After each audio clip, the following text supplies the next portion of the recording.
going on, you guys? Theo here with the big review, back yet again with another King of Fighters All-Star video. If you're new here, make sure you smash that like button and subscribe if you want more daily King of Fighters All-Star content.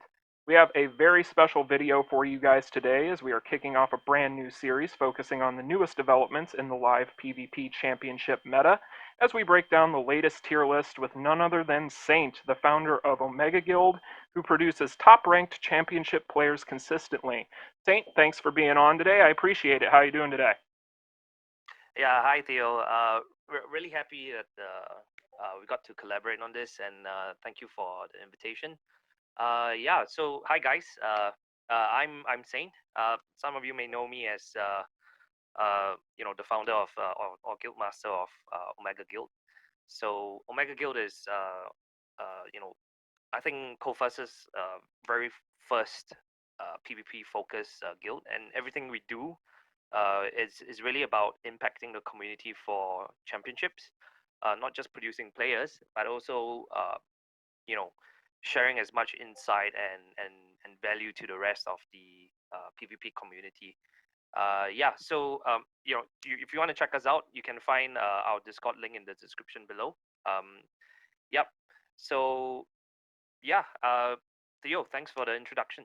Yeah, of course, not a problem. I appreciate you having me on. It's one of those things where you and I have had these conversations in the background, but anytime I can collaborate with anybody else within the community to try and spread the word and educate, I'm always going to take full advantage. And considering the fact that I think most people would consider you kind of the authority at this point on at least the goings on in the championship meta, I figured that there was no better person to have on to do this with. So I definitely appreciate you coming on. So let's go ahead and talk about the tier list as a whole and championship as a whole before we get into kind of specifics. But as far as your kind of views on where championship is right now as a meta, kind of walk people through what does championship in 2021 look like right now? 2021.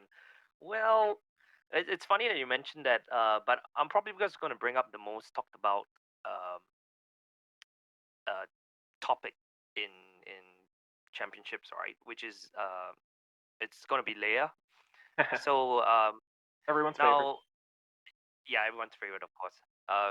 In the historic development of championships, Leia appeared in season 4.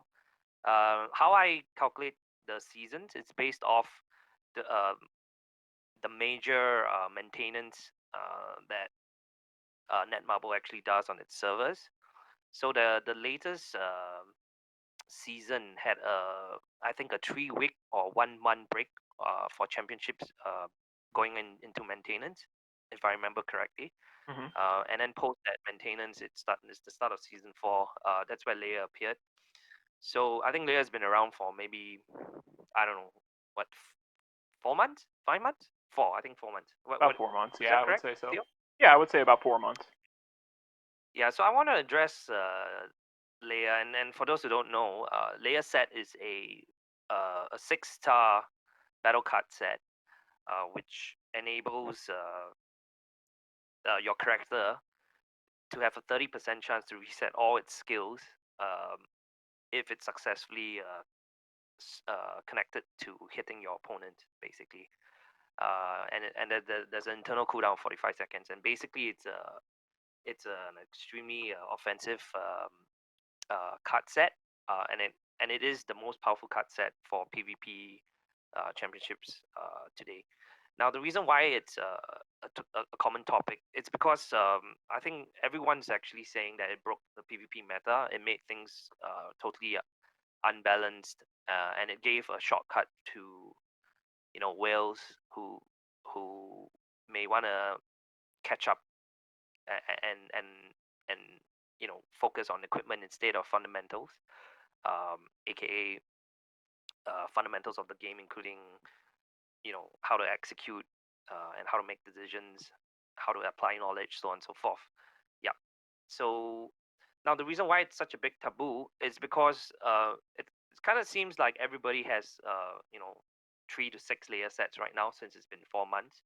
Mhm. And everyone you meet in championships, in order to stay current, you got to have the Leia set. Now there are a couple of things that I want to address with this. First of all, here's my stand on about it. I am not against Leia, neither am I for Leia. I have graciously accepted that it is, after all, Netmarble is a business, um, and they came up with this particular product um, that's extremely desirable. Um, but I've learned how to live with it, and I've learned how to work my way through it instead of, just saying that it's a bad thing and complaining and giving up on the game. So our guild, Omega Guild, has really internally discussed, and we've done tons of training, we've done tons of friendly matches to figure out how to beat Leia. And I can tell you it's quite successful. It's because we have about 5 players who's consistently ranked in top 20 or top 40 in championships every week. They've made uh, the entire run that week without Leia, and I'm telling you, it's extremely not it's not extremely. It's entirely possible. It requires you to play a little bit more games because you'll probably lose more games in general if you as compared to using Leia.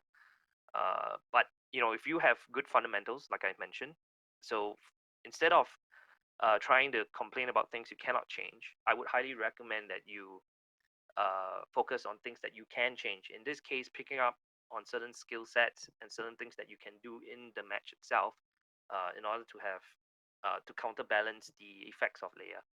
Okay, so fundamentals, just a quick one, guys. So fundamentals is things like your ability to execute your combos, your ability to understand the different decision making points of the match. How to bait, how to zone, how to when to dodge, when to block, understanding of the priority of skills, which one has a faster animation compared to the other, which one will override the other, so on and so forth. Yeah, if you combine, I mean, fundamentals has a huge array of competencies that I can cover. I've written a long article on this in the KOF AS forums about what it takes to rank up in championships, covering what fundamentals are there. You can check it out there. But in short, you can actually get so good at fundamentals that it can make up for your equipment. Yeah, yeah. Hmm. So that's Leia. All right. So my recommendation is that if you're jaded by Leia, um, my recommendation is either you give up the game or try to find a way to work through it. And I can safely say that Omega Guild has actually done that, and we're constantly sharing how to do this with everyone in our Discord. And our Discord has like 600 plus members, right? Not all of them are from our guild, but it doesn't matter because what we believe is the important thing is about impacting the community and sharing insights, sharing knowledge. It's kind of like what Theo is doing as well. He's a content creator, and hey Theo, just shout out to you. It's really amazing what you're doing. Uh, you Oh, know, Theo's not he's a leader in the community, right? But what he wants to do is effectively all content creators and leaders in the community want to do is that we want to increase the longevity of the game. And one way of achieving that is always about sharing knowledge. Hence why this collaboration video has been arranged. That's why I created Omega Guild. That's why I created the Discord, and that's why I share my knowledge as well. Yeah. oh, 100%. And that's something actually I touched on in my video yesterday is, I think a lot of people don't realize that a lot of the things that I talk about in my videos, because let's face it, this is a fairly broad game. There's a lot to know. And something that I don't think a lot of people realize is that I do take into account a lot of the feedback conversations with top ranked players, veteran players, and so on and so forth to gather some of this info. And that's really the only way, just in life in general, you ever expand or get better is to kind of share ideas like that. So anytime we can get somebody who has an expertise that they can share, we definitely want to do so because it only helps everyone. Yeah. I think the second thing that I probably want to address for the meta change in PvP is on top of Layer is definitely the inclusion of exclusive or time limited characters that are mostly acquired through you know Boss Syndrome signature series that recently came out, and of course Seven Knights collab that happened in December. Hmm. Um, Now, um I think there's a lot of what's the word? Uh, there's a lot of once again, I guess jadedness is the word regarding the community. You know, which is a vast majority of them are free to play. That this is extremely difficult to catch up with, Yes. and I can agree with you. But I have a different view on this as well. That all like not all hope is lost, and the reason for that is um, so Omega Guild has, I think, 80% of our guild. We have about 81 members. 80% of our guild are actually free to play, and yeah, the majority of us who are actually ranked in top 40 are not whales. They're actually free to play. But the difference is that most of us started the game from day one. That's the big difference. So how this how this connects to my point earlier about feeling unfair and jaded. Uh, my my suggestion, if you're hearing this video right now, is that if you're a recent player, that means you joined KOF AS, say maybe 100 days ago, all right, or maybe 150 days ago. I think you should adjust your expectations on how to acquire every single character, uh, or or acquiring them in the first place.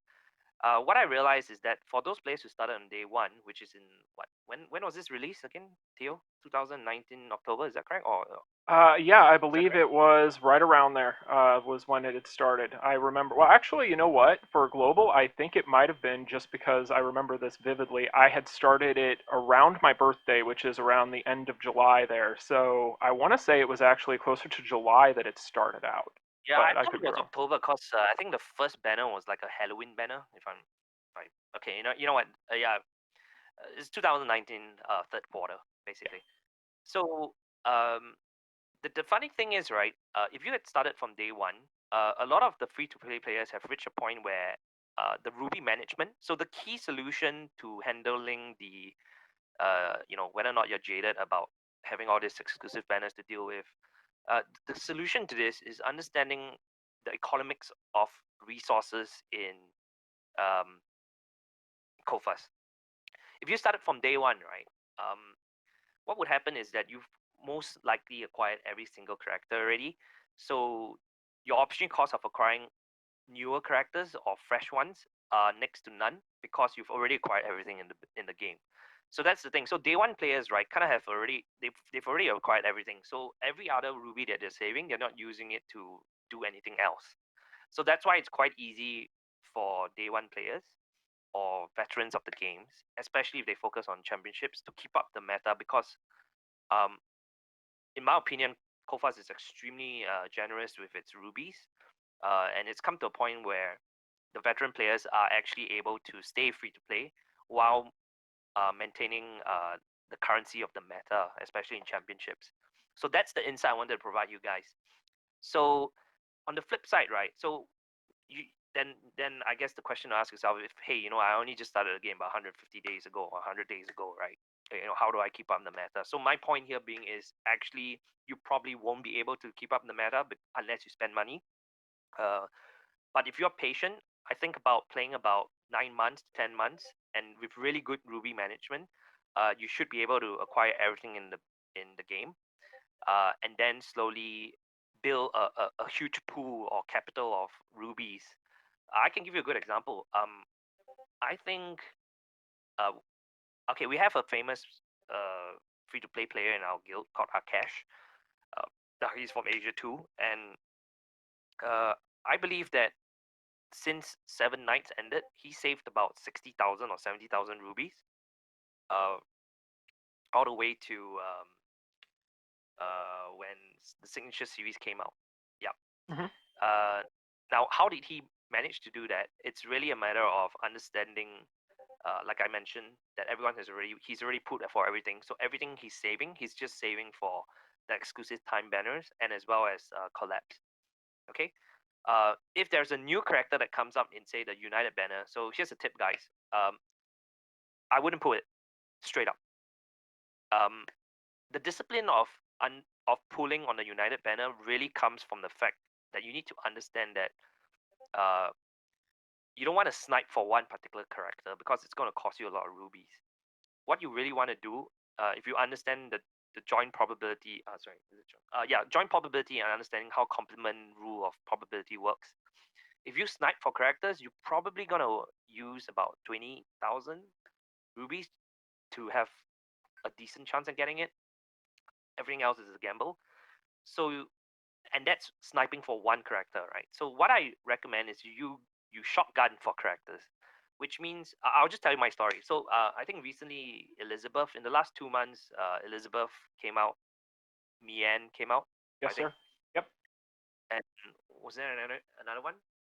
Uh, Mian and not not that I'm Elizabeth was definitely the most interesting thing on the unified banner in the past couple of months, at least in my opinion. But yeah, those are the only two that come to mind recently. yeah. So basically, I didn't pull for them, guys. When they came out, I didn't bother to snipe.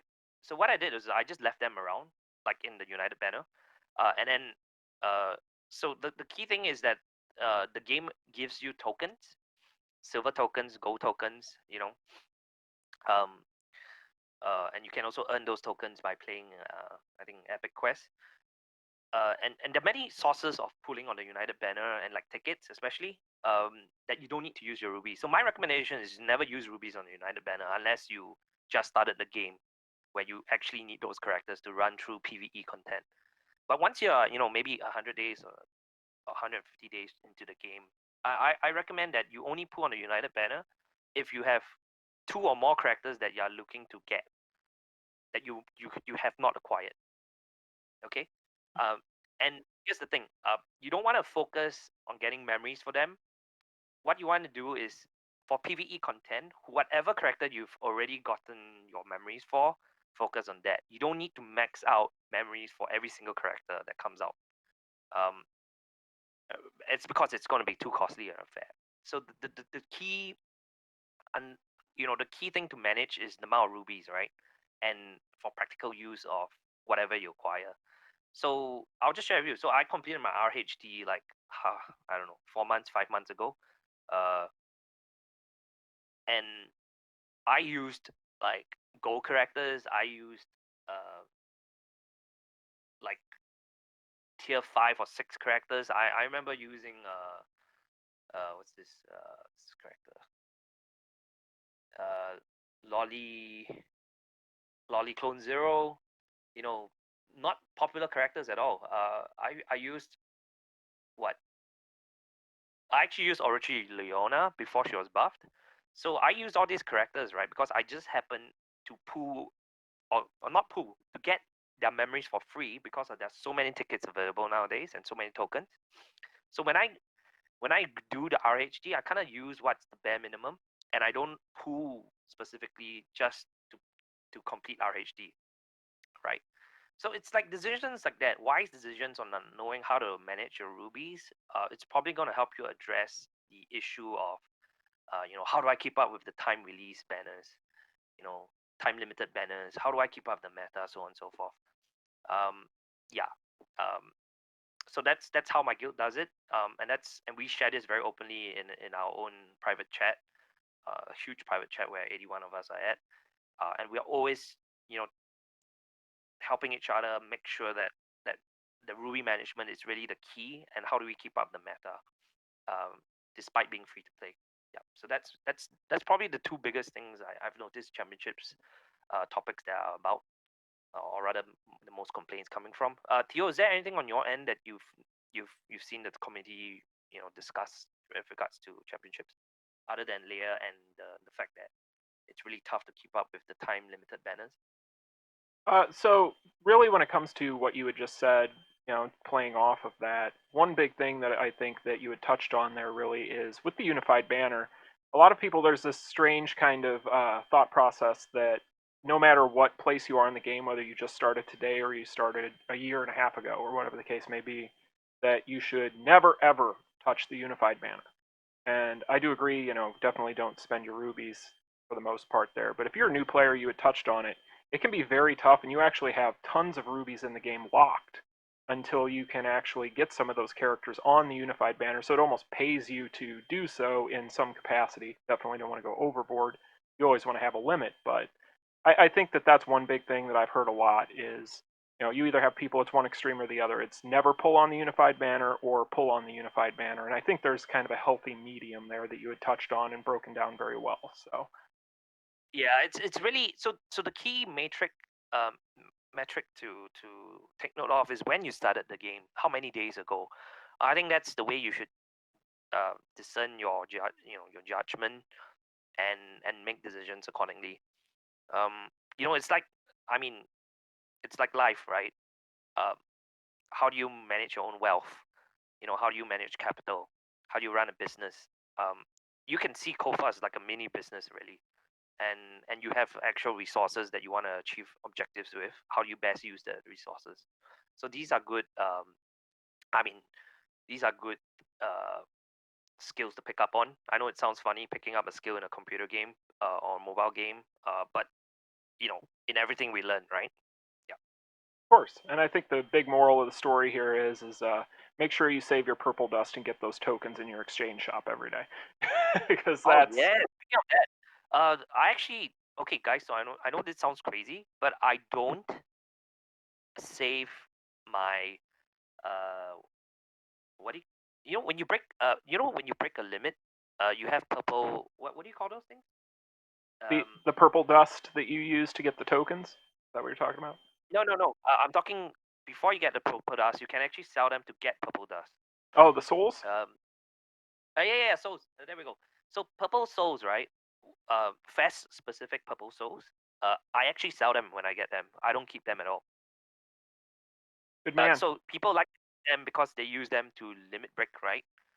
Uh, what I suggest you do is because there's so many alternatives to limit breaking your character without using those purple souls, and those purples, not purple souls. Uh, is it purple? Yeah, purple souls, correct. Uh, and the reason for that is because you can actually sell those purple souls for purple dust, and purple dust equals to tokens. Uh, so believe it or not, right? I must have got, I don't know. Uh, I I must have discovered this way ahead of time because I remember selling every single purple souls that I got.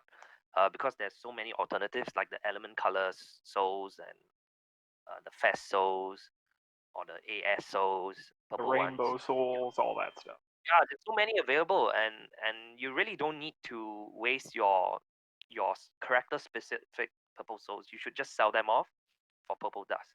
So that's another good practice for Ruby management because that's one of the few things that you can actually convert to actually purple dust and then purple dust to silver tokens or golden tokens, which AKA is like rubies for pulling the United banner. So that's another good practice that I would do. Yeah. Oh yeah, and that's something that I preach quite a bit on my channel to my players because it's one of those things where, like, for instance, right now you have the SP dungeon going on and you can exchange for the Lady Clone Zero souls every day, and that is very, very nice. I think it gives you about 1,500 purple dust, so basically every 2 days you're looking at another token. So always take advantage of those options whenever they're presented because they do present them pretty Yeah. often. Yeah, they don't present that very often. But the best one that's ever happened, of course, if you remember Theo back in December when Seven Knights came out, the Rush Dungeon, you could actually farm for that character, like the 7K characters, purple souls. And so I used maybe 100 on like 100 plus 100% AP potions. Does it make sense? Yeah, yeah. I did it on auto run, and I must have farmed 400 or 500 silver tokens, if I remember correctly. Yeah, guys. Yeah. So when your ability to break the game down into the numbers, right, and the resource numbers, should trigger certain decisions like this. So when Netmarble releases a dungeon that enables you to get character-specific purple souls, you're essentially trading AP, right, to get more purple souls. So I'll trade all my AP for that because purple souls equals to purple dust. Purple dust equates to tokens. Tokens equates to rubies, aka a farmable dungeon for rubies. Okay. Yeah. So yeah, I farmed maybe 500 silver tokens if I remember correctly. It was by the time I was done, I think um I think I got 1.7 million or 2 million uh like that dungeon specific currency. Because yeah, I think that was it. I think it was 1.7 mil. Yeah, that's really a lot. That is quite a bit. I did it pretty Yeah, hardcore myself, but I don't think I hit that number. yeah. So it was quite funny. Like, and I couldn't use that currency because okay. So for those who can remember, the purple souls that you get, this character specific ones, um, you get it from finishing the dungeon, not from an exchange of the dungeon tokens. So the dungeon tokens, I had like 1.7 extra, and then what happened was, um, I think by the end of that event, I couldn't use those tokens, and the only way it was auto traded into gold. I think it gave me 170 mil worth of gold, something like that. That's a lot of gold. So now I have so much gold because of that. Now that's how you min max on your resources. Yeah. So really, guys, if you really want to do well in KOF AS and you want to not burn out, you really got to be smart in your resource management. Doesn't have to be PVE alone. It can be for PvP and PvE. Yeah. 100%. And I think that that's pretty much where the game has kind of gone if you are kind of paying attention to min maxing your resources, which really you need to in this day and age of having these time limited banners.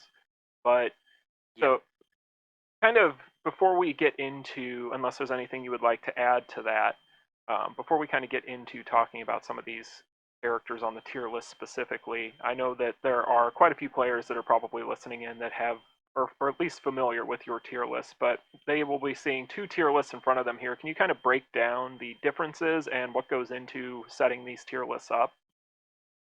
Yeah. So, guys, for just a quick, to take a step back to explain why this tier list exists in the first place. So, I'm the founder of Omega Guild, and Omega Guild really just focuses on championships. Uh, Although we do have some records for PVE, but I'm not going to dive into that. But my point is, a large part of what we do is really just to impact championships. So, a tier list was created really to um, help not just our guild but the community at large to make better decisions in terms of how to draft, um, and which characters to really spend more time in terms of um, you know learning how to use that character, so on and so forth. Or it also might influence pulling choices, so pulling on banners, so on and so forth. Yeah.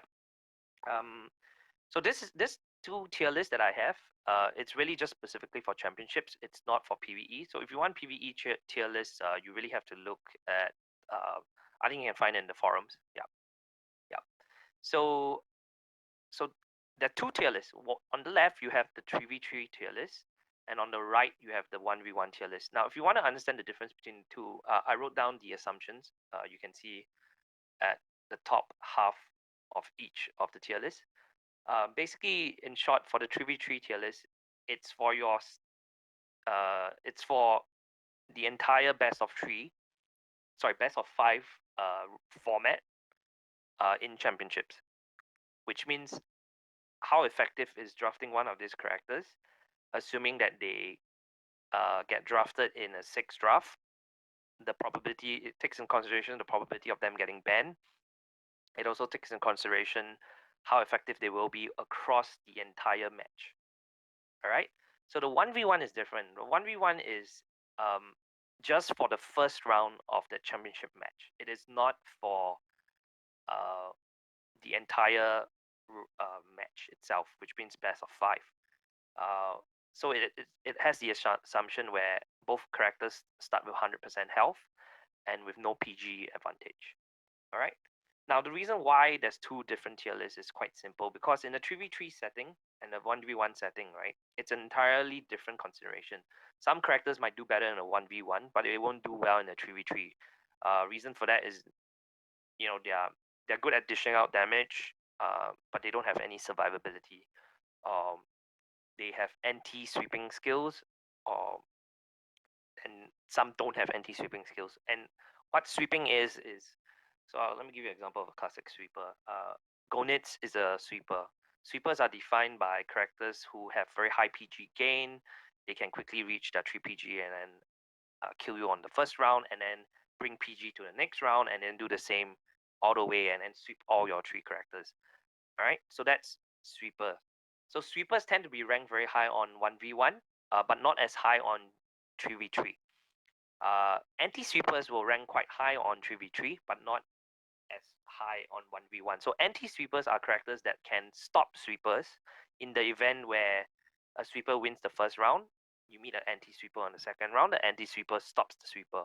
So I'll give you examples of anti-sweepers. People with crowd control core bomb effects like Kula, where if you hit her, you'll get frozen for after 6 seconds. You know, people like BB Van, Baseball Vanessa, who, you know, if a sweeper hits her, it will auto freeze the sweeper, so on and so forth. So these are examples of the different types of characters, right, which determines the way they're being tiered in the list as well. Okay, yeah. So yeah, so that's the general side of the tier list. Really, I update.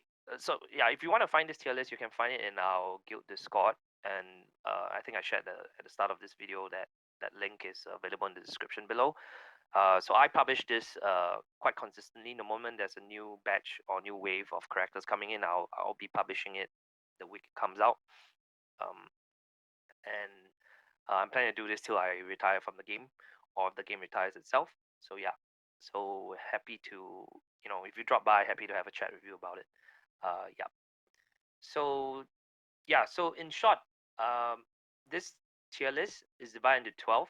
Really, if you really are interested in doing well in championships, you really should look at tier 3 and above.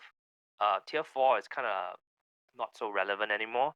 However, I also understand that championships has different formats. So just understand that the assumption for this 2 tier list is for a no restrictions format, which means you can use anyone you have. All right. It also doesn't assume that you're using stones. But I do agree, if there are formats that removes a majority of characters in tier 1, 2, and 3, then tier 4 characters will be quite relevant, so on and so forth, right? So different formats will have different tier lists. However, I think for myself and our guild, we focus on just no restrictions, because it's kind of easy. I mean, if it's a different format, what you can do is you can actually just, you know, look at the tier list and I guess mark a cross on those that are not available, and then you have a new tier list from there. Yeah. Okay. Another thing that this tier list assumes is that, or this is a common discussion among people who are debating how accurate this tier list is. So I can tell you for one that this tier list is based off the assumption that you are playing in an optimized manner, or you are a top ranked player who specializes in this particular character. Now, the reason why I have this data is because I'm a top player myself. You know, I've done 10Ks a couple of times, and I average 9K all the time. So the keyword here is optimize. So you might be not so good in this character, but or you might be very good in a particular character, and you might be wondering, hey, why is my character not ranked higher on the tier list? And maybe to you in championships itself, you are effectively performing very well with it, but it really doesn't account for that. The reason for that is because the assumption is about optimized gameplay. That means people who are playing it near perfect. And my guild has enough data to you know, populate this tier list based on individual characters and as well as extremely high ranked players. Our guild has, I think, uh, we have 20 players who have been ranked top 3 before, I believe. And then of course we have, in my opinion, the GOAT of KOF AS championships, Gora Vai, who's been ranked, I think, number 1 8 times or 7 times, and he's been ranked top 3 like 17 times himself. So it's you know, we have a lot of data and we are always sharing, and we kind of like compile, you know, and I gather feedback from them, and then I compile this list to create this tier list. So that's how we function, and how this origins of tier list comes about. But the most important thing is to understand that if you want to make a decision, it's on this tier list. You just need to know that the assumption is as if it's an optimized gameplay. That means you have an optimized ability to perform with these characters, aka 10K score kind of gameplay level. All right. So if you're an average player, say 6K or 7K, um, if you follow this tier list, by hook or by crook, you might come across a lot of discrepancies because you may not be able to perform uh, at the level that when this tier list was created and where the assumptions are at. So just take note of that. Yeah. Sounds good. And I think that really it's one of those things because I know that inevitably whenever this discussion comes up with the tier list, and I'm sure you've seen it plenty of times via the forums or Discord, something that you had touched on is people ask whenever there's a restricted week or championship, what's the tier list for this or that. If you guys ever question that, kind of like Saint was saying, just kind of ignore whoever is on there that is banned that week and then just go from there because I think you can pretty much adjust accordingly at that point. Yeah. Yeah. Because if I actually try to populate every single format, uh, it'll be a full-time job, guys. Yeah, we're not getting paid by the hour, so. Yeah, yeah, totally free. What me and Theo do. Yeah, and we really hope that the community grows and the longevity of the game lasts. Yeah, Oh yeah, yeah, yeah. So 100%. Theo, if you got any specific questions about the tier list, I'm happy to entertain them. Yeah. Yeah, of course. And I think that one thing that you had also kind of touched on there as well is the fact that, going forward, whenever we have, because I know everybody is kind of frothing at the mouth for the next collab and so on and so forth, and those are usually big meta shifters. This is something that we do plan on kind of updating periodically here on the channel as well. So, if you guys ever wonder about that, we will be updating as we go along down the road here. But speaking of where we are at in Championship right now, obviously we have had several big key changes to the meta the past couple of weeks with the introduction of the SS banner and then as well as a few buffs. So I kind of wanted to start there and talk about those things. When it comes to the SS characters, everybody can pretty much see that Mai and Athena have made their presence well known at this point already. So can we kind of have you talk about a little bit how those two are performing so far? I know we only have a few weeks of data to go on, but Yeah. So I think SS came out about 9 or 10 days ago. Straight up, I'll just tell you my take on it. I think it's great for the meta. Reason for that is these two new SS characters, which is Mai and Athena, they're a little bit thicker than normal, and I mean in the sense where it's harder to kill them because of their cores and their defensive capability, skills as well. Um, and that's really good because I think for a period of 4 months, Netmarble was releasing characters that are glass cannons. Theo, are you familiar with the term glass cannon? oh yeah, 100%. A good Yeah. example of So a glass cannon would be BS Rugal there. He can dish out the damage, but he can't take very many hits. yeah, that's right. Yeah. Um, yeah. So glass cannon, guys. For those who don't know, it's a term we use in gaming, I guess, to describe a particular character that can dish out a lot of damage. Essentially, one shot you in this particular meta because of Leia, uh, but dies in one hit. So on and so forth. Um, and for that period of time, Netmarble was just releasing tons and tons of them. And the biggest one, which I really hate, and I'm sure many of you agree, is Dylan's. I think Dylan's is one of the most, I don't Those know. animations. Yeah, I mean, he's a glass cannon, man. And really, his gameplay doesn't really require that much, relatively speaking, of course, um, compared to other characters. But in short, Netmarble was just producing characters like that non-stop, and it was getting really boring. And here's the thing, guys: a lot of people complain about championships and complain about Leia, right? Actually, the real thing that they're angry about is not the Leia, is not Leia itself. Leia is an enabler. The effective thing that people are actually complaining about is that they're getting one-shotted in the game. That's the issue. That's the effective thing that you guys should be thinking about, and that's the thing that Netmarble should be solving if they want to balance out the meta. It's not so much Leia is the problem. It's the fact that you get one-shotted in a fight just because you made one mistake. That's it. And it's not just one shot for one round because all these offensive characters that they release are mostly sweepers.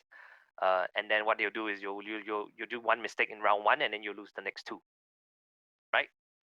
So that's the real reason why people are angry. It's not so much the Leia set itself. So in my opinion, SS Athena and SS my counters Leia a little bit and balances things out because they prevent people from one-shotting them these days. In my opinion, SS Athena is the most has the highest effective health in the game right now for any other character. Basically, she can take the most damage in the game. Um, yeah, and if you happen to have the new Fest, the Athena Fest set, the one that gives you like 60% damage reduction and 20% health, yeah, that's gonna make her even more thick. Yeah, so it's design decisions like this, in my opinion, that's really good for the meta in the long run, where they release characters where you cannot one shot them or it's extremely difficult to one shot them. If you keep coming up with this, Netmarble, I guarantee that more players will be on board with championships, and you also have more players increasing the longevity for the game, at least in championships. Because, like I said, it's very clear the reason why people leave championships uh, is because they hate the fact that you can get one shotted. All right? Mhm. Yeah. It's the same for any other game, guys. I've played Diablo Inferno mode. I've played Dark Souls. Like the tough games, right? Getting one shot, those one shot mechanics. Like I think FF7. I can't remember that there's a there's a boss mechanic where it whacks you down to one health, and it's so easy to just get one shotted from there. So it's things like that. Like I mean I've been gaming a large part of my life, and I understand the frustrations, right? Nobody likes to be one shotted, but hey, Netmarble is trying to balance things out, so stay hopeful, guys. And for myself, I mean our guild knows how to handle one shotness or one shotting by either knowing how to dodge it, or knowing when to block, so on and so forth. But basically, don't give an opening to your opponents, which is fundamentals, guys. Yeah. Yeah, and I think playing off that point as well, even with a character such as Mai, who you would look at on the surface and go, okay, she's a total glass cannon. She actually, as far as I can tell, is a Yeah, she's little bit good glass beefier cannon. than a typical glass cannon, at least. She's got a little bit more sustain than your normal glass cannon, at least. So there is a step in the right direction there. Not even a glass cannon. Look, her skill tree gives her 50% damage reduction, and she has a core which reduces 70% damage for 3 seconds every 20 seconds. Yeah, I actually don't think she's a glass cannon, and she has a HA hyper armor skill which resets as well. So I think it's not so. I don't even want to call it glass cannon. Yeah. And that just goes to show if this would have been, 3 months ago, for instance, she would have come out and she would have been probably designed very asimilar to a lot of these other characters where, she couldn't take a hit, she could deal it out, but obviously she would fall into that category. But you can definitely see they're taking a step in a different direction and making these characters, at least for these limited banners from what we can tell so far, a little bit beefier, Yeah. which is definitely not. Yeah. So that's the first point, where it's balancing out the meta in terms of countering the one shot mechanic. The other point I want to bring up is that these two girls, Mai and Athena, they also created the mechanic of I call it the scissors paper stone mechanic of crowd control.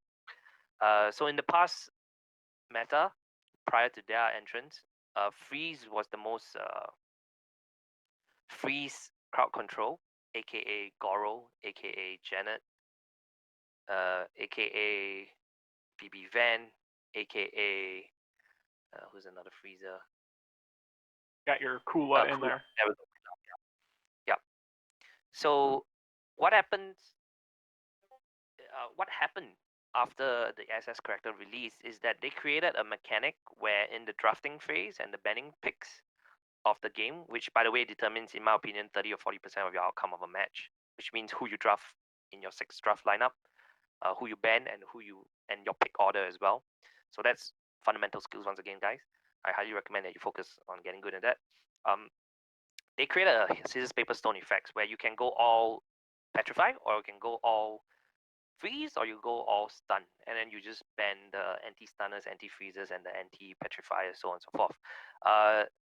You can go hybrid, uh, but if you go hybrid, what it means is that you need to deal with characters that will probably have a direct counter to you in your lineup. in the match itself.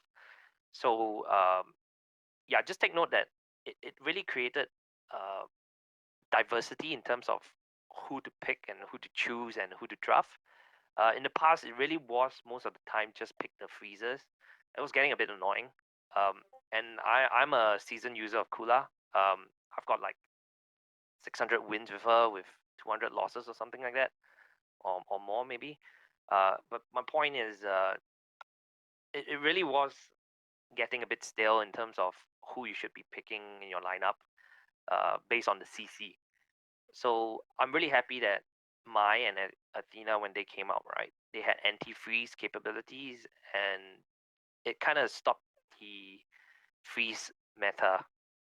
And because of that mechanism, you can actually draft any of the three CCs now and ban all your anti.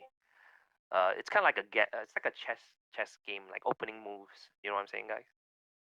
Yeah, it's a lot of mind games now.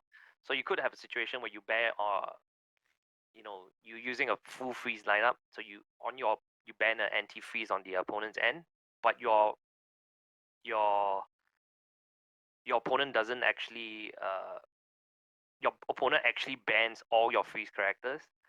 So it's really like it's like a gamble. It's actually quite fun now. There's a lot of mind games.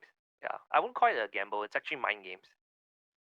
During the banning and picking phase of the game. Yeah, which is prior to the match start. Yeah. Yeah, and I So think that that I think that's the two most impacts they had to the meta. So I'll repeat. Number one, counterbalance the effects of one shotting, which in effect also counters Leia. And then number two, the creation of the CC scissors paper stone mechanic of drafting and picking and banning.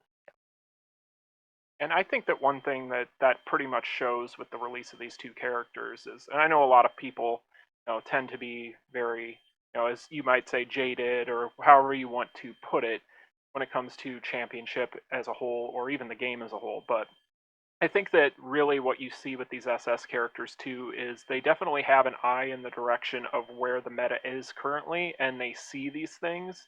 Whether they are going to be fully transparent and explain that to you or not, but I think that it is something that you can kind of tell by looking at the builds on these two characters that they were aware of a Yeah, lot of these things. yeah. I think that Marble is listening, right?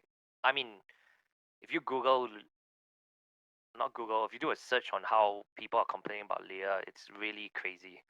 But yeah, I think you get the point. I think Netmarble gets the point. Yeah. So they are trying to do something about it, guys. I'm also really happy that they made the Athena set defensive, uh, which is good. Personally, I've traded 3 of my Leia sets uh, for the new what's the thing Athena sets, and it's paying dividends. I prefer that style of playing. I don't really like full on offense, and I think Leia has made the game a little bit annoying. So yeah. Well, I think that brings up a good point to kind of segue into then, since we're on the subject of the SS characters and these banners. What is the impact of the Athena set on Championship right now? I know going into it, a lot of people were speculating that characters like Psyche and so on would be good beneficiaries of this and it would really help them out quite a bit. But what is that set really doing for Championship right now? What kind of an impact has it had? Uh, okay. So straight up, right? If you're an average player, I don't think the set is better than Leia. So just take note of that, guys. Leia is still the best in slot for most characters if you're an average player. Uh, However, if you're really if you're a top ranked player, then I think the Athena set is quite decent for certain characters. So best in slot for Athena is the Athena set. But you gotta be really good at playing Athena, which I've achieved. And um, people would argue that it's better on Lolly Chang. Uh, I'm telling you, post buff, I think the Athena set is better on her. I know people would argue to Kingdom Come with this, uh, but I've main actually Lolly Chang before she was buff, and like in the early April March period, even during tournament days before championships came out, I used to main her. I've had over 1,000 games with her, I would say, and I can safely tell you, right, she is better with the Athena set. If you make your string if your string combos are optimized, you don't need to actually rely on Leia to do it. All right, but most people would. So yeah, I'm expecting a lot of resistance to what I said, but yeah. All right. Somebody's always going to find resistance somewhere, so. Yeah, and it's good that you mentioned Psyche, Theo. The thing is, Psyche is a tier 4 character right now. Um, I don't think he's going to be relevant even if you give her Athena set. Now the issue with Psyche is that he doesn't have any damage reduction that's triggered on skill. So when he does traits, that's where he really loses out. And in the current meta, a lot of people have retaliate skills, which kind of stops him as well because some of his skills put you in standing position, like skill tree. So the keyword here is I don't think he's that relevant even if you give him Athena set. But in my opinion, the best in slot set for Psyche is actually not Athena. It is the elusive Orochi Yashiro set, which can be only obtained by combining your 5-star cards. So The good reason luck. for that is because S3 is a grab, and that synergizes with the Yashiro Fest set, which enables all grabs to remove armor, super armor. Yep. Makes sense. And I think that going into the release of this, because when we saw the stream and we got even just a loose kind of translation on all this stuff, a lot of people were very excited because it had been a while since we had gotten a more defensively oriented card set as far as fest sets were concerned. It seemed like at the time, really, your best bet was a Kaya set. So at this point, do we feel Athena is basically just a straight upgrade to a Kaya set, or are there instances still where Kaya might be a better option for some of these characters? Yeah, it's 100% better. So the question is not whether Athena set or Kaya set. It's always Athena set. And the question here is Leia set or Athena set. That's the question. So that's why I was answering like who has best in slots for which defensive characters, so on and so forth. I mean, I missed a few characters. So you have Goro and you have like Rudy. I think it's really hard to achieve what a Leia Rudy and a Leia Goro can achieve compared to a Athena set Goro or Athena set Rudy. Um, yeah, so I still think Leia is still best in slot for them. The only time like Athena will be better on Rudy is if you are really good at executing your basic attacks. Then yeah, maybe what do you call this?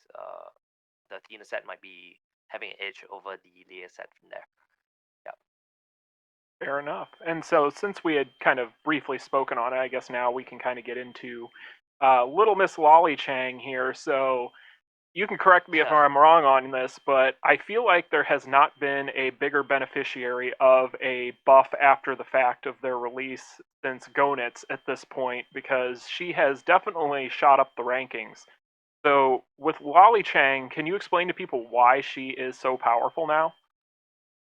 Yes. Okay. So Lolly Chang is powerful because of if you look at the tier 1 characters, there's only two characters which can stop a Lolly Chang, which is um, so I'm looking at the 3v3 list, which is on the left, guys. So at tier 1, you have BS, Rugal, and Rudy. So these two are the only guys that can stop a Lolly Chang. And even then, I would argue Rudy uh, would have some trouble against the Lolly Chang, although it slightly favors him because his S1 can guard break. Both of them are immune to stun, that's the key point. But definitely Omega BS Rugal is a counter to Lolly Chang because Lolly Chang can't do anything to him if he just blocks all the way. All right. So the keyword here is because she can actually counter the other four. Yep. Goro is a bit tougher as well. So it depends on who gets the opening first.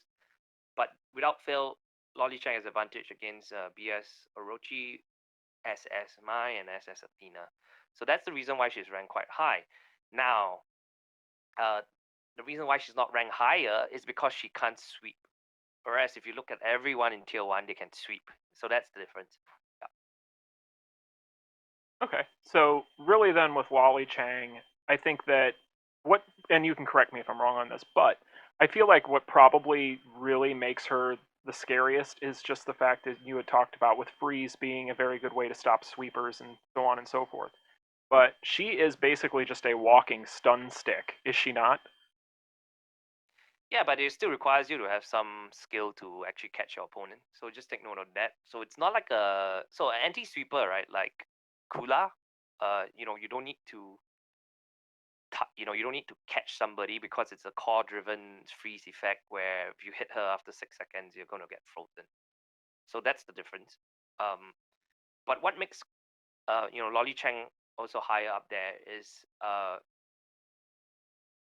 the fact that uh her skill. Okay, so a couple of very highly sought after effects in the game is things like reset cooldown. So her S3 is really quite strong now. It causes a reset cooldown for I think your strike skills, if I'm not mistaken. Is that correct, Yo? I believe so, yes. It resets her, what, her S1?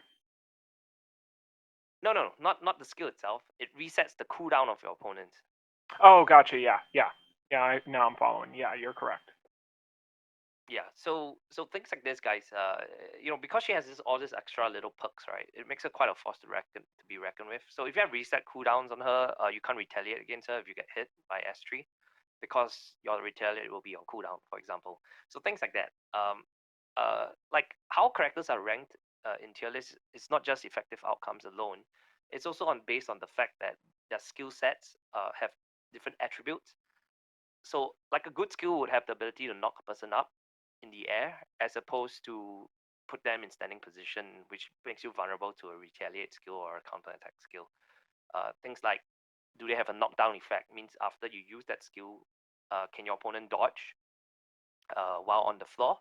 Uh, and then there are some skills which are on the flip side of that, which actually, even if you use the skill, they can e-dodge out of it. So there's so many considerations, guys, but you just need to know that the tier list actually considers all these little nitty-gritty details because I actually understand like almost every single skills clashing and priorities and stringing and all that jazz in terms of fundamentals. So I'm able to look at it holistically and then put them accordingly. So for Lolly Chang, her skills has a lot of priority. Her skills has a lot of ability to knock people up in the air, which means you can't retaliate from it. Her skills have the ability to reset cooldowns, which then so on and so forth. Yeah. So it's not just the fact that she's a good counter to tier one. It's also her skills are pretty effective for other matchups as well. Yeah. Fair enough. I think And one yeah, and whether or not the skills are cancelable, meaning if they start the animation, if you press another skill button, can it cancel to the other skill? Those are also signs of a very good high tier character. Yeah.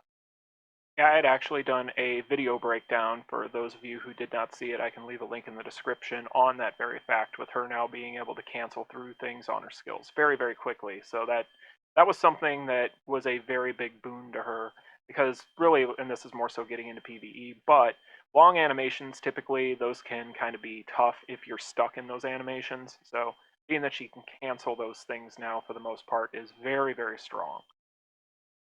Yeah. Hyper armor is also a big one. If they didn't if let's say Lolly Chang had all her buffs except hyper armor, she would be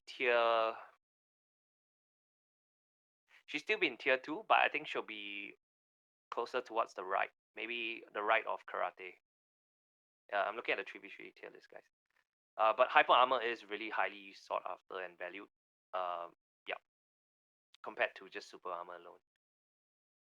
Yeah, it's a very, very important point to have on a character, especially in Championship. But so, kind of talking about other things that were added in with the SS banner, because I know one big debate going around the community has been, and I think a lot of it comes down to people are a little gun shy as it pertains to the card banner itself. I know that it totally broke me at one point, but so with there's a lot of debate on whether her new 3PG finisher is necessary, considering she already has a 3PG finisher. But if you ask me, I definitely think it is. But what is your take on that? Is that new 3PG finisher so worth it that people should definitely be going for it? Uh, so I'll answer this. If you're an average player, that 3PG is definitely better. If you're an optimized player, the one that the previous 6-star 3PG, which is I think she spins around in a circle, a flaming circle, Yep. and she gains health. I think I would argue that that actually is better because it deals way more damage, and it creates a how do I explain this? It gives you health as well. Yeah. So yeah, but if you're an average player, I think it's okay to stick with the 3PG. Sorry, not stick. Like get the new 3PG, which is essentially a full screen nuke. Yeah, and you don't need to think. You don't need skills to connect it. Whereas in the old 3PG 6-star one, right? You actually need to have fundamental skills to use it effectively. Baiting rows, catching opponents, stringing at the right combo, so on and so forth. Yeah. Fair enough. Yeah. Yeah, I know a lot of You people ask have been top debating that. Yeah, if you ask top players, right? So if you're playing Mai as a sweeper, then the 3PG of the new banner is useful. If you're playing her as not the sweeper, which means you don't put her up front, you put her in the middle, or you put her as third, it might be better to get the other version, which is the old 6-star flaming spinning one. So it really depends on your playstyle.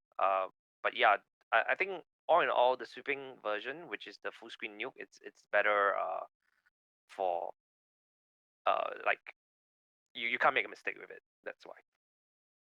Yeah, it's pretty much, for lack of a better term, it's kind of idiot-proof, where you don't have to really put much thought into it. You just hit a button and go, basically, is kind of what it breaks down to. So you can kind of make Yeah, it easier on yourself if you have that one. But one other big debate, correct. though, with these characters that I have noticed, and this is something a lot of people have done some very nice breakdowns on, is basically with Athena and the SS stones, right? So there's a big debate in the community. What is better, the attack stones or the defense stones? And I think that largely it comes down to what card sets you're planning on using or what role they're going to be playing with Athena. But can you shine any light on that and put that debate to bed? Which stone set is better? Not to put you kind of on the spot, but Are you assuming she's awakened level 50? That's the first assumption. So the thing is, guys, when you make decisions like that, you gotta ask yourself how much resources. You remember we had a conversation about resources, right? Frankly speaking, with if you put on the BS characters, there's no point getting and you spend some awakening memories to get there. So maybe awakening level 30. There's really not much reason to pull more memories for SS characters. It's because if you look, okay, so with the BS characters, I was able to clear every single PVE content and get every ruby, which is like I don't know, 75,000, 100,000 extra rubies, something like that. And I don't you don't really need if you've already cleared all the PVE content, you really don't need the SS characters to be level 50, for example. So I think it's a matter of greed and completionist kind of attitude. But practically speaking, you don't really need to. So that answers the question on whether or not to get the stones in the first place, right? Because to get the stones, you need to get at level 30. And I think this will really help the free-to-play players to manage their expectations. Because, like I said, if you're able to clear the content with other characters that you've already got memories for, then I suggest you focus on that. Because if you're acquiring new characters just for the sake of clearing content, then your ROI is going to be very low. Because if you want to get a level 50 Mai, you probably need to spend like 50, 60k. And I'm telling you, right, if you already cleared, like, I think PVE bosses and everything, if you add them up, they give you roughly 100k. If you already cleared roughly 60k or 40k worth of it, and you go pull for a Mai just to clear the remaining, then the ROI is terrible, right? So, uh, yeah, just take note of that. Now, then answer the next question is, if I get the stone, then which one should I take? Uh, if you are awakening 50 for Athena, then without fail, the attack stones are better. Um, it's it's also under the assumption that you're using Athena set or Leia set. Um, Jurgen, who's a famous Korean streamer, he's done breakdowns for this. Like he's done proper tests for this. For my own guild, we've done some tests as well. Once you hit the max awakening levels, right, your stat on your base stats will be so high, right, that the attack would actually benefit you more than your defense. But that's assuming you got maxed out. Now, maxed out level 50, because level 50 really increases your base stats, which is your index stats, where all other multipliers get multiplied from. Yeah. Okay. Okay. So I hope that answers the question. So if you don't have a awakening level 50 Athena, let's say you have a awaken level 10 and you have the Athena set, then the defense stones will be better. Yeah. And then this is for PvE, by the way. For PvP or championships, the best stone set is actually for the BS and the SS characters, right? The best stone is actually the one that adds 6 attack and 6% health, because you get 2% more effectively compared to the plus 10 ones. And because health is actually quite valuable in championships, I was just explaining, if you want to prevent the one shot mechanic from Leia, you need more health. So yeah, so the best stones to get for championship is actually the plus 6 attack and plus 6 HP stones. Yeah, that come with the SS and the BS characters. Yeah. That's interesting to me because I don't think I have heard that point brought up by anyone yet. So I'm glad that you brought that up for people. Yeah, bar none. If it's PvE, then it's either you go full on attack or the defense one. So the defense one only you have a low level awakening 10. Uh, I don't know. What's that thing called? Defensive character, and you get a defense one. Yep. Otherwise, if you have a near maxed out one, just go for the attack one. Yep. It'll do more damage. Fair enough. Cool. All right. So I think that about covers the newer content.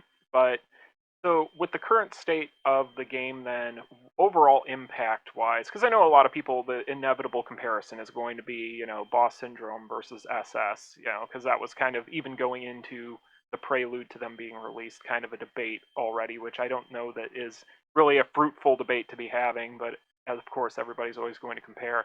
But at this point, I would say that are we under the assumption at this point going forward these SS characters are going to kind of be on the same baseline or at least close to the Boss Syndrome characters as far as kind of an impact level potential on the meta? No, I actually disagree. So what I told you, right, guys, is the introduction of SS, which creates the mechanism of the scissors paper stone effect for CC counters and anti CC counters. You just need to know, right, that you don't have to draft uh SS and BS. Uh, you just need to draft the strength based off the CC lineups, because so Chris is still useful. Um, if Janet, Goro, and Kula are still useful, but you gotta ban all the anti freezers and run the risk of them banning your freezers, right? So it's like I said, so it's like a chess game now. It's like an opening moves kind of thing, scissors paper stone, uh, and you don't have to draft only SS and BS characters, uh, and with some of the other tier ones as well. You really can mix and match right now, and the key thing is, which I said right at the start, is you gotta get good at understanding these mind games, and you know what to. It's kind of like poker, you know what I'm saying, guys? So you gotta play your cards right. Draft correctly, pick correctly, and ban correctly. Yeah. So I beg to differ, where the best lineup now is double SS and double BS plus two others. Yeah. Okay, so Don't forget, guys. Uh, like, uh, like there are some characters and cards with the ability to increase their anti-CC effects. So things like the Yashiro option card. Theo, you're familiar with that? yes, I am. Yeah, that basically reduces your stun resist. Sorry, increases your stun resist by 50%. So just little things like that, guys. You can mix and match. So it's really a chess game now. Yeah, yeah, It's the mind games within the game. yeah. So there's not one particular lineup that's the best right now. I cannot answer that question basically. Gotcha. Yeah, and I don't think that because I know that a question that I get quite a bit in my comment section is, should I be saving purely for SS and BS characters and so on and so forth at this point in collabs? And I think we've already kind of touched on that, but we pretty much have gone over with you guys at this point the best ways to budget at this point in the game. But so as Yeah. far, as far as anything else meta shifts, since we've talked about kind of who has trended up, since we're going to be kind of getting towards the end of this first power rankings video, is there anyone who moved in the opposite direction with the lament of these characters that is worth noting, who went down in value? Shane. Shane dropped, man. Reason for that is because Shane's only weakness is that she's paper once you catch her, and these CC characters they have the capability of catching her quite easily. So previously Shane was running amok before this CC meta came out, which included Janet and Goro. Like before Janet and Goro came out, right? Shane was running amok, straight up. Plus the fact that it wasn't easy to catch her because of she has the best dodge in the game with the smallest frame opening to catch her for vulnerability. But yeah, so now if you look at it, right, there are a lot of characters in this particular meta now that has fast enough animations to catch her, on top of the fact that there's CC to catch her as well. So all in all, or to zone her and catch her, like Janet's S1. So the keyword here is she dropped a lot because of that. Yeah. So another one that dropped a lot is Kula. So Kula dropped a lot because of the NT freezers. Just way too many of them now. So even Elizabeth gives her problem. Yeah. Yeah, I had noticed Shane was way down there compared to the last tier lists. That was actually one of the main ones that I was thinking about when I had asked that question. So I'm glad you went in on that one. But yeah, it's Yeah, but you will see Shane on the 1v1 is still a threat. But that's largely because she's got this. Frankly speaking, I hate Shane as a character. She's only high up on the 1v1 tier list is because of ability to do an infinite basic air cancel in the corner. Actually, it's not even a corner in the middle of the field as well. I think it's a brainless move. But in short, that makes her really quite overpowered. But yeah, so if you take that out of the consideration, right, she's gonna drop to maybe tier 3. Yeah, in the 1v1 tier list on the right. She's actually tier 2 on the 1v1 tier list. So around start, and if you draft her as the first character against your opponent, it's got a decent chance. But most likely, if you go to the next round, your life is you won't have much life, and you won't be that effective and useful for the remaining 2 or 4 rounds. Yeah. yeah, and that all makes sense to me. It's actually funny too because I remember I think it was you that had pointed it out on a separate stream with someone else at some point.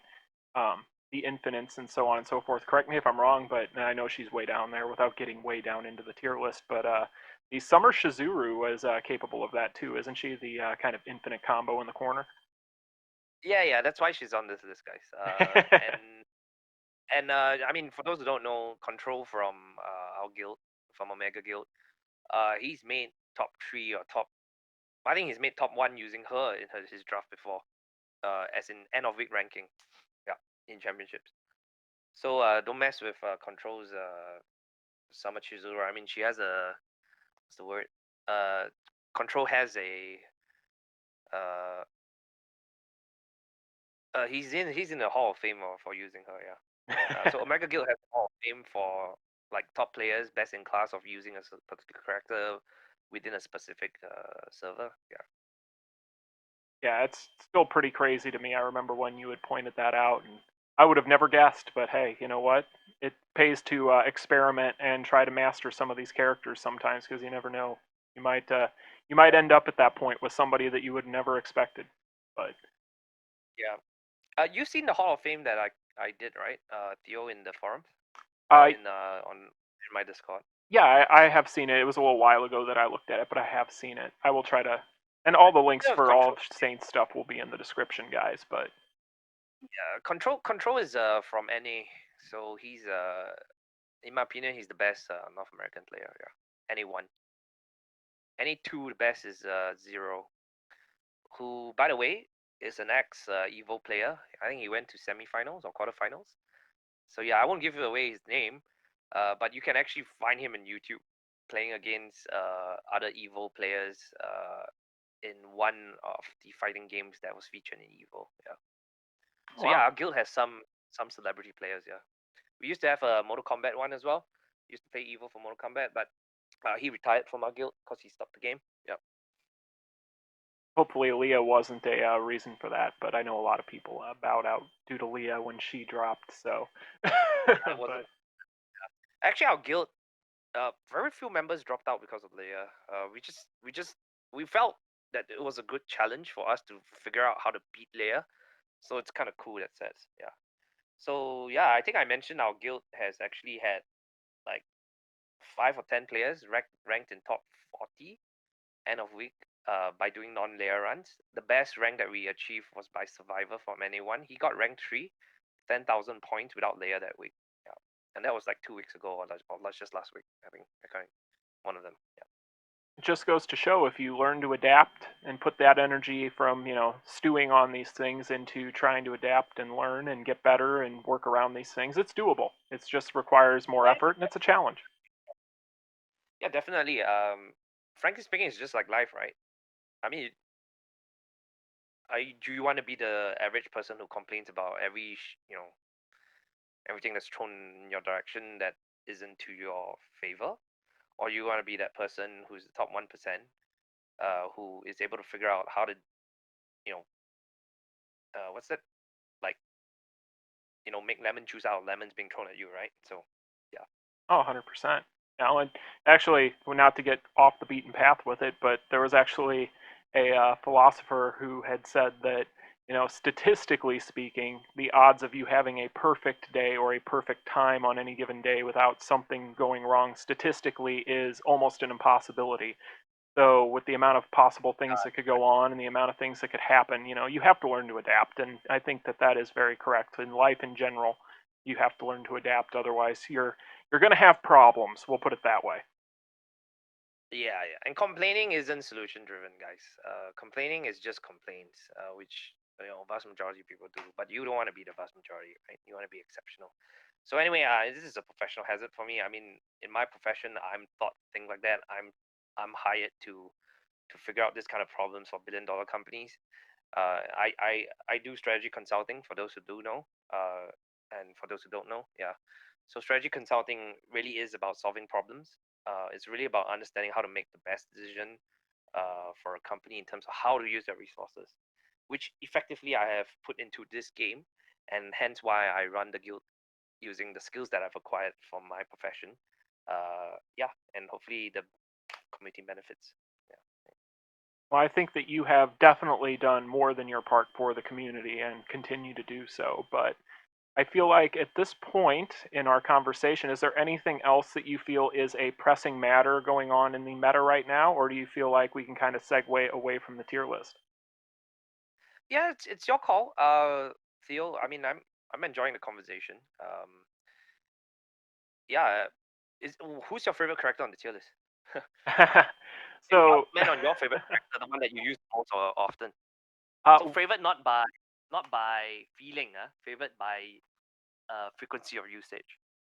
you know what? To be honest with you, I am a big evangelist for a character that I feel like has always gotten kind of swept under the rug since his release as far as people talking about him and doesn't get enough credit, but I really like Mr. Karate quite a bit. He's not been swept under a rug. I mean, he was in tier one for a while, man. For 3 months. Oh yeah, I just feel like you don't hear people talk about him very often. I know he's overshadowed by, limited banners and so on and so forth that came out pretty quickly after his release, but I just feel like you don't see a lot of people talk about him. I feel like he deserves a little bit more love. Yeah, yeah, he's extremely viable in the current meta. Look, like I said, like tier 1 to 2 are still very viable characters in the meta. Tier 3, some of them are as well. So the keyword here is Karate does well against. Let me see. Karate does well against Athena, my Rudy if you are able to dodge the stun. Karate does very well against Rugao if you're able to dodge the S3. Uh, Yeah, he's also good against Orochi. He's not so good against let me see, Wally Chang. I think if you're playing against an optimized player that's using Eileen, not so good. He's decent against Chris. He is I think Janet has a advantage over him. Uh, but even then I think it's still a good fight. Gonitz has a huge advantage over him just from the nature of uh, that his skills have staggering effect staggering mechanisms, whereas karate doesn't. Which means if Gonitz connects with his S1, he can churn out all his skills, whereas karate is just struggling to finish one skill in the first place. Yeah, karate has an advantage over Dylan as well. Yeah, but here's the catch: his skill ceiling is higher. He's probably the highest. He probably has the highest skill ceiling for all the sweepers in the game. It's because he's paper thin, right? Uh, but you need to understand how and when to use your skills and when to clash and what not to use. And then learn how to open and catch people.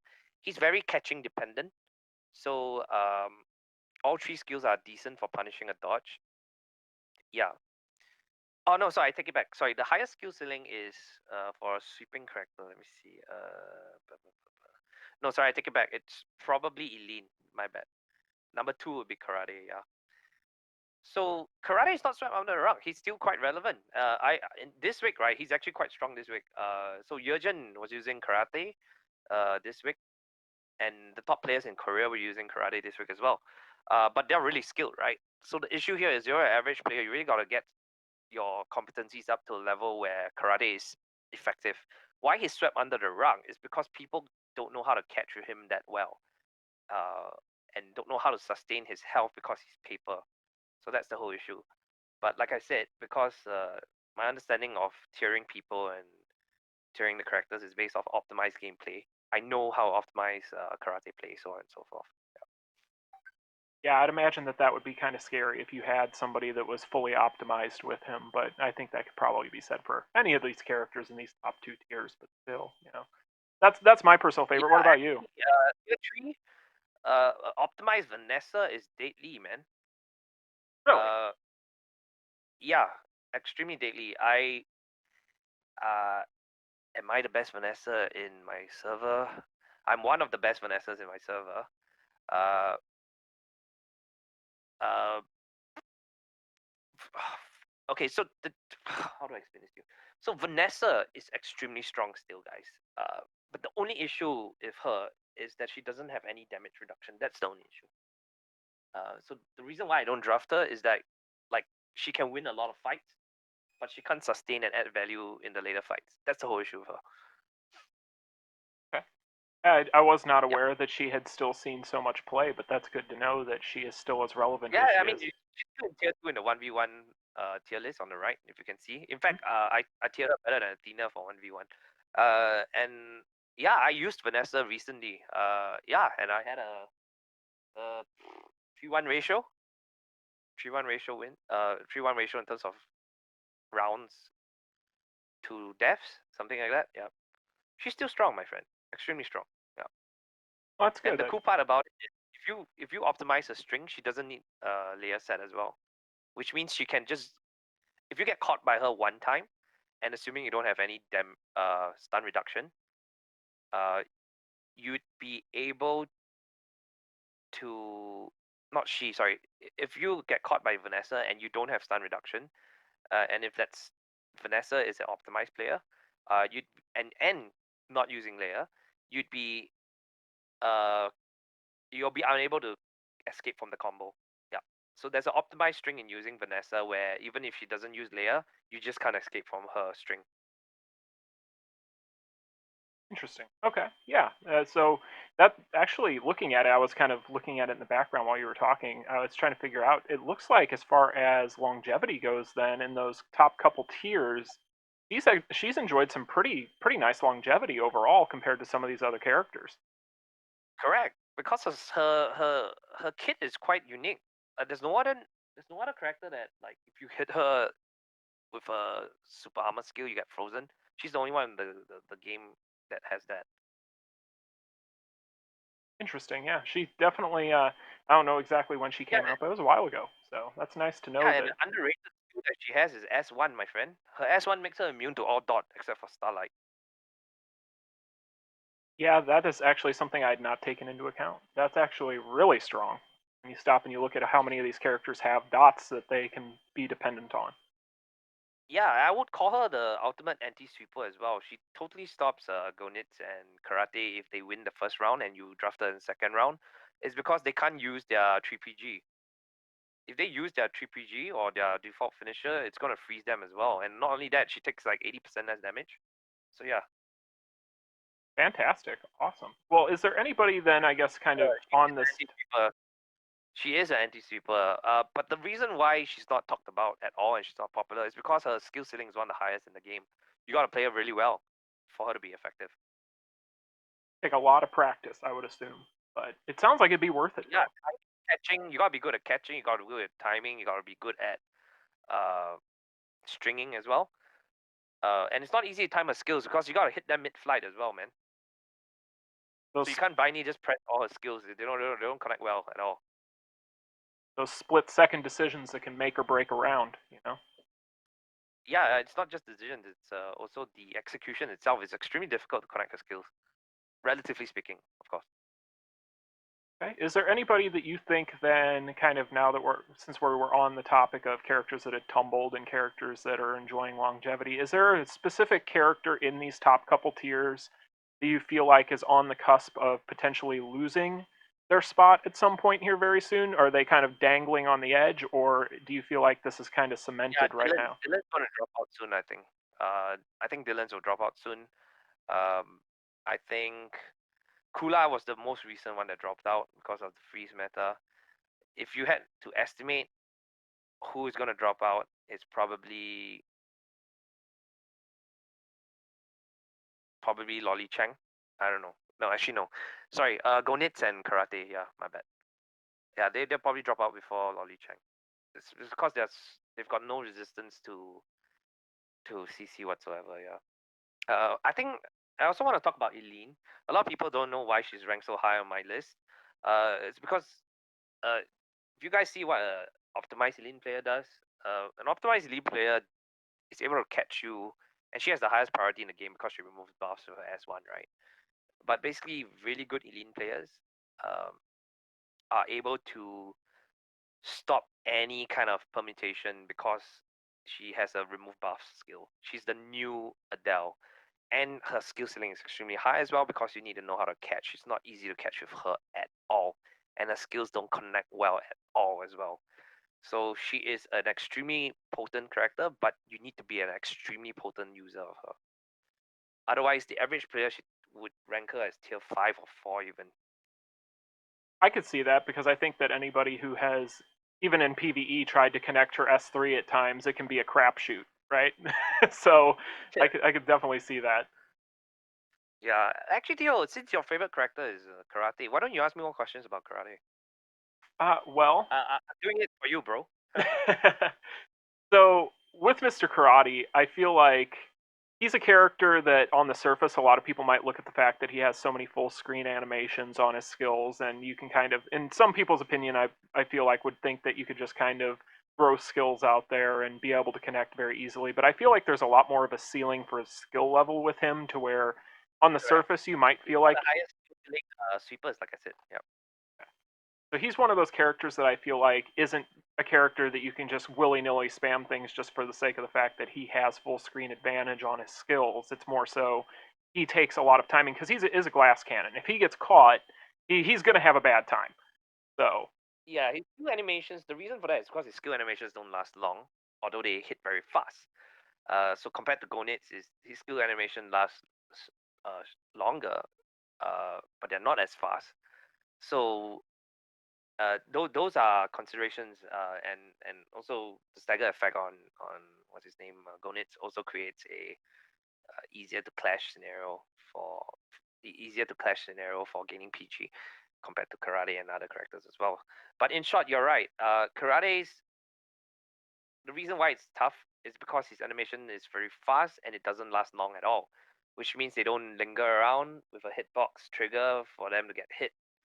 So even catching people is difficult in that sense, because uh, the hitbox doesn't last long. So there's a very small window of which you can punish characters who dodge past you or dodge behind you with karate. So I could give you a scenario or another alternate skill that a character has, which is very easy to punish.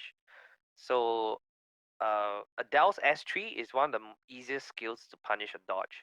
It's because of the nature of It's not how fast it is. Actually, the skill is quite slow, but it lingers. Its hitbox trigger lingers from where you start the animation all the way to the end of the animation. Which is why there's a huge margin of error if you catch the dodge in the middle or towards the end, simply because that hitbox trigger follows the animation of the dodger. So I don't know, this is a bit technical, guys, but this effectively means it's easier to punish a dodge with Adele's S3 compared to punishing a dodge with, say, Karate's S2. All right? It's because the window and the margin of error is bigger for Adele, but the window and the window and the margin of error for karate is less, even though it's faster. Do you understand this, Theo? This is a technical side of part of fundamentals, but it's the technical side of skill mechanics and priorities and hit boxes and hit frames and so on and so forth. Oh yeah, I definitely am following what you're saying there for sure, 100%. But something you would actually kind of mention there, which I find kind of funny, is for those who are not as engaged with championship and the meta, they might be interested to see. It sounds like the age of Gonitz is now past us, and he might now be heading out of the meta. It sounds like, or at least close to it. Yeah, karate and him are about to go off. Dylan's too. Some may argue Dylan's first. I think Dylan's will fall out soon. Yeah, because the only way Dylan's is going to be effective is a lucky gut break now against optimized players. Yeah, which I'm going to concede. I just recently lost. I got swept by Dylan's just yesterday. Oh no, but it wasn't because of the gut break. Right, it was a rare situation where I was using, I think, BS Rugal. I hit Dylan with my Kaiser wave, the 3PG version. He dodged out of the hit, went behind me, dodged back in, and got hit again. And that was the last animation hit as well. So I cancelled my 3PG early to use my S3, but somehow he was still able to dodge again, which really blew my mind. Yeah, so I lost the first round because of that, and then he just swept me from there. So point being is Dylan's can still sweep a team, but if you're playing against an optimized player, I would say it's really tough for him to open an optimized player, due to the nature of him depending on the gut break from S1, and you know, yeah, he's just losing relevance because of that. Yeah, Fair enough. Awesome. yeah, top players don't like to gamble. Let's just put it in that way, or they would like to minimize gambling. Yeah. Yeah, I feel like in championship and in PvP in general in any game, you don't want to have to rely on gambling too much. Otherwise, you're not going to be min maxing on your returns there very well at the end of the day. Exactly. Yeah, So exactly. Well, so it's the awesome. same reason why Pretty Zero kind of dropped off as well, because she's people gotta be dependent on her S1 breaking. Yeah. Yeah, I saw her down there. She had tumbled down to the tier 3. It was also funny to me, and I know he's been tumbling for a while now. But for those who haven't been as on top of things, maybe coming in and seeing John Cena all the way at the end of tier 4 now, they might be surprised. But it's those Yeah, days are so gone. unfortunately, John Cena dropped a lot. His skills are just way too slow now. Um, uh, and how do I say this? I think okay, so there are a lot of characters, right? That would go up if not for the fact that it's because of the new 7K option cards, the one that gives you the super armor. Uh, that's the one of the biggest reasons why John Cena dropped as well. Because in the past, right, if you got caught by John Cena and there wasn't many or as good a SA option as now compared to, you know which SA card I'm talking about, right? The 7K one. It's called Immortal Successor. Yes, sir. Yep, I use it quite Yeah, often. so Immortal Successor cost a lot of characters to drop out in the meta. John Cena is one of them. K is also another one. So K was in the meta for the longest time, but because of the 7K option card, it kind of made him nuded. Yeah, I could definitely see that. That's still, and I always tell people this, as far as longevity, a lot of the times, if you're going purely on longevity when it comes to collabs and things of that nature, I think cards tend to have a lot more longevity over time as far as staying relevant in the meta than characters Totally, might. totally.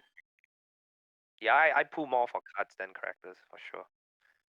And then people wonder why I have so many Tekken sets. But so How many sets do you have, Theo? so I have two, and then I have two extra. I wasn't able to complete a third, and then I have three of the option card. So Right. So, yeah, I know a player, not from our guild though. He's got 7 Tekken sets. oh Man, wow, that was crazy. that's quite the Yeah, so investment or quite the luck, one of the two.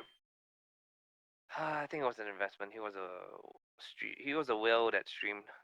Yeah, but anyway, yeah. So take note, guys. Characters that uh that got screwed by 7K, right? People like John Cena, Psyche got screwed by it as well. Uh, yeah, K got screwed by it. Yeah, And I'm sure that here down the road, when we get this next collab, it's probably going to happen to a whole new batch of characters. So that's something to look forward to, right? But yeah, so yeah. Oh yeah. So I'll tell you another. There are 2 more characters that got screwed by this. Lady Big. No, I mean actually quite a lot. Lady Big, Summer Vice, The Rock. Yeah, The Rock really got screwed, man. Because The Rock was very important, dependent on catching a person one time and then win the game. The Rock Johnson, yep. Dwayne Johnson. So, but 7K really made him, and he's so paper, right? So 7K really just destroyed him, and Lady Big as well. Uh, Lady Big dropped because of combination of anti-stunners and as well as the 7K cut, but she dropped the most, in my opinion, compared to the rest. So even Nameless didn't last as long. Lady Big lasted. Actually, Lady Big was the one that lasted longer. She lasted longer than John Cena, Theo. Okay. Yeah, I know Yeah. that she has definitely fallen from grace quite a bit in the past, I would say 30, Yeah, 40 days or I'm so. a Hall of Fame for Lady Big. I think I've got 900 wins with her with like I don't know 300 losses, something like that, 3-1 ratio. Okay. Uh, but yeah, I'm in Hall of Fame on Lady Big, and I can tell you, it's very clear because of the 7K option card and just the presence of anti stunners. Yeah. Yeah, and that would definitely cause the tumble, that's for sure. 'Cause it's very tough for her when she is facing down an anti-stunner in order to do her role. Yeah, she can't open anymore, guys. So that's basically it. And she's, and previously, um, yeah, you need Ryogo breaks to open, and the stun. But effectively, those 2 weapons are taken away because of the anti-stunners and the Yashiro cards and people with stun resistance and some with reflex stuns and yeah, and Ryogo at 10% is just way too low now. And even if you break right because of the 7K option card, she's kind of useless after. All right, well, I feel like at this point we are at a good point to call this a successful first power rankings video. Is there anything else that you feel like we need to impart upon anybody with any of this, or anything we didn't touch on that's of the utmost importance, or do you feel like that kind of covers all the major talking points for now? Yeah, I think it covers. I think we covered quite a lot of points today. I think in summary, just remember, guys. I think if there's anything to take away, it's just to adopt a solution-driven mentality when it comes to championships. I mean, the average guy complains, like I said, but if you don't want to be the average guy, then find a solution, right? And Omega Guild is here to support all your solutions. We really have a history of uh, producing top players. So people who join our guild or people who even join our Discord server, we're still helping them. We do daily streams on our Discord server. All our top players are just streaming nonstop, and the mics are on, and we're teaching them how to play. Giving them tips. All our content directory is there. My publish content about PvP is there as well. Tons and tons of informative and insight stuff. In fact, there's a historic channel right there for all the previous champions of the top 40 tables, with different world records being broken, so on and so forth. Um, It's just full of content for championships. And the whole idea here is, like I said, is to increase the longevity of game by sharing best practices in this particular game mode where people just enjoy the game longer. Yeah. So I think that's the most important takeaway for today, guys. Focus on solutions and not problems.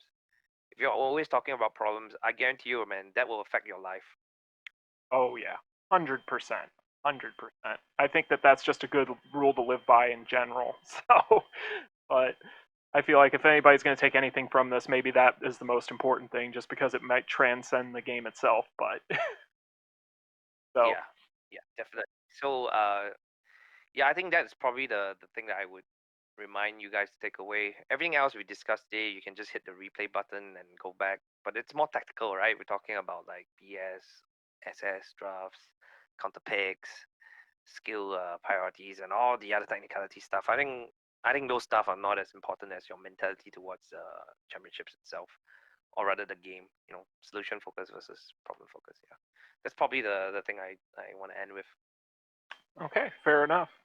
So, Yeah. I'll obviously have all these things in the description, but where can people find you, Saint? Yeah. So Discord server, I highly recommend it, guys. We are at 600 people strong. Uh, uh, yeah, tons of activity there, man. There's a stat bot. I think we've streamed. We've actually streamed 2 million minutes. 2 million minutes. Is that correct? Wow, I don't know, but that's crazy if that's the case. That's a Yeah, I lot of think minutes. 1.7, or was it? Or was it 107? Okay, it's basically we've really streamed quite a lot. Either 1.7 mil or 170K. It's one of them, but that's the amount of streaming minutes we've done in the guild Discord. Uh, there's really a huge culture of streaming there, and helping one another. It's like chilling out together in an arcade. If you're from the 90s and early 2000s, right? It's like chilling out in an arcade with a bunch of friends and talking while your friends are playing, and then you take turns to play, and then they'll step out of the chair and they'll talk, stuff like that. Pretty much that kind of culture. Um, you know, our guild is there as well. If you're interested in joining Omega Guild, drop by the Discord, have a chat with me. We'll get to know you better. And if you're a good fit, we'll invite you to the guild. So that's one of the best ways to get into Omega Guild. So you don't need to be a very good player. You just need to be a committed player. So our requirements is actually more on mannerisms, rather than just pure performance in the game. Because there are quite a few players out there who are really just very good at the game, as in championships, but their mannerisms isn't the best. They're not with us, so on and so forth. So things like that. So yeah, that's one of the best ways you can find me. So our guild Discord link will be in the description below. I'm also quite active in the forums, where I publish all my content is in the KOF AS forums. But the best way to have a conversation with me is still the Discord server, and or if you want to join Omega Guild itself. Yeah, and then you're interested in improving your PvP, live PvP championship skills. Yeah, yeah. Fantastic. Yeah, I will have the links to all of those things in the description, so you guys should definitely check it out and go talk to the guys there, because if you are looking to get better in championship in particular, then that is where you will want to be. Like Saint has said, they have created a lot of the top ranked players out there, so definitely something to check out, you guys. But hopefully everyone enjoyed this first power rankings video for the month of March. We will be doing these again here in the future, but if you guys have not already done so, make sure that you like, share, and subscribe to the channel. And any parting words from you, Saint? Uh, mm, Thanks to you for your time. Thank you for organizing this collaboration. Happy to do it again. No doubt about it. And yeah, I hope to see you guys in. Oh yeah, so I'm gonna promote Theo's Discord as well. So Theo has a Discord. Is that correct, Theo? I do indeed. It's still in a bit of a beta phase, but I got one. Yeah, yeah. So guys, look out for that. Once it goes live. Has it gone live? Oh yeah, I got it live now. I've just got other features and things I'm working on in the background, but full admission, Yeah, I yeah, have guys. not had as much time to Yeah, yeah. donate. Please join Theo's Discord as well. And get to know him there because, like I said, he's a leader in the community, and I totally support his cause. Yeah, and as for Omega Guild's Discord, we're very international focused. We have all the different top players from different regions and different servers. They're all there. And even the channels are divided according to server regions. Yeah, everything is just really created in such a way where we really encourage community building and impact. Yeah.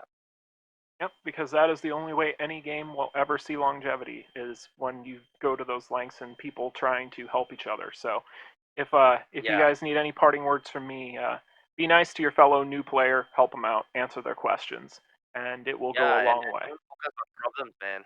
Remember that, guys. Yeah, for sure, Focus 100%. on problems. The new player sees you, and he'll be discouraged. So, what kind of Exactly. leader do you want to be? Yeah. So, my question to you guys is, what kind of leader do you want to be, guys? Yeah. I think that that Everyone's a leader. Yeah. I think that that is a perfect parting words and a perfect thing to leave off on. So, Saint, as always, I appreciate everything. Thank you so much for stopping by the channel and doing this with me. Hopefully, you guys have enjoyed it and found it informative. And like Saint said, like I've said, we will be doing this again down the road in the future. But check out all the links in the description for Saint's Discord. You can check them out there. You can find my Discord as well as my other videos in the description. And we will see you guys in the next video. You all take care.